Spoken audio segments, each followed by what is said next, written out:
আমার অত্যন্ত বন্ধুবর আজ থেকে প্রায় 4 মাস আগে তিনি প্রশ্নটি করেছেন। আমি ফেসবুক মেসেঞ্জার নক না করার কারণে আমি দুঃখ প্রকাশ করছি। ওনার প্রশ্নটি হচ্ছে যে শ্বশুর শাশুড়িকে পিতামাতা বলে সম্বোধন করা যাবে কি যাবে না। সম্মানিত ভাই, সুন্দর প্রশ্নের জন্য অত্যন্ত ধন্যবাদ।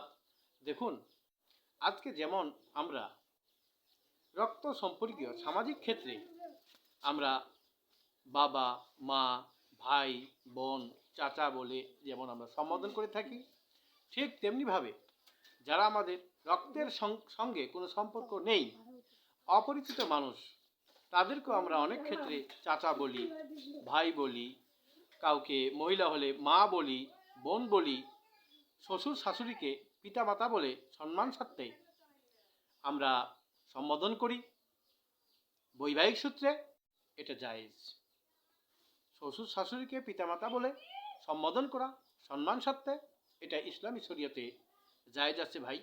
দেখুন, আজকে সব থেকে দুঃখের বিষয় হলো যে পিতামাতা নিজের সন্তানদেরকে এত কষ্ট করে লালন পালন করে সুশিক্ষায় শিক্ষিত করে সেই সন্তান পিতামাতাকে পিতামাতা বলে মহব্বতের সহিত করুণার সহিত আজকে সম্বোধন করছে না।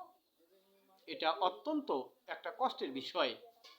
দেখুন, আজকে ব্যবসার ক্ষেত্রে, চাকরির ক্ষেত্রে স্বার্থের জন্য পিতামাতার নাম পরিবর্তন করে অন্য নাম দিয়ে আজকে অনেক মানুষ স্বার্থের জন্য চাকরি করে ব্যবসা করে, এটা ঠিক নয়। এগুলি হারাম, কবিরা গুনাহ। অর্থাৎ নিজের পিতামাতাকে সম্মান স্বার্থে মহব্বতের সহিত পিতামাতা বলে সম্বোধন করা এটি ইমানি দায়িত্ব। আর সম্মান স্বার্থে শ্বশুর শাশুড়িকে পিতামাতা বলে সম্বোধন করা এটি ইসলামী শরীয়তে এটি জায়েজ আছে ভাই। আশা করি আপনি যে প্রশ্ন করেছেন সেই প্রশ্নের উত্তর আপনি পেয়েছেন। আপনাদের বিভিন্ন জানার জন্য আপনারা কমেন্ট করতে পারেন। ভিডিওটি প্রচারের সাথে শেয়ার করে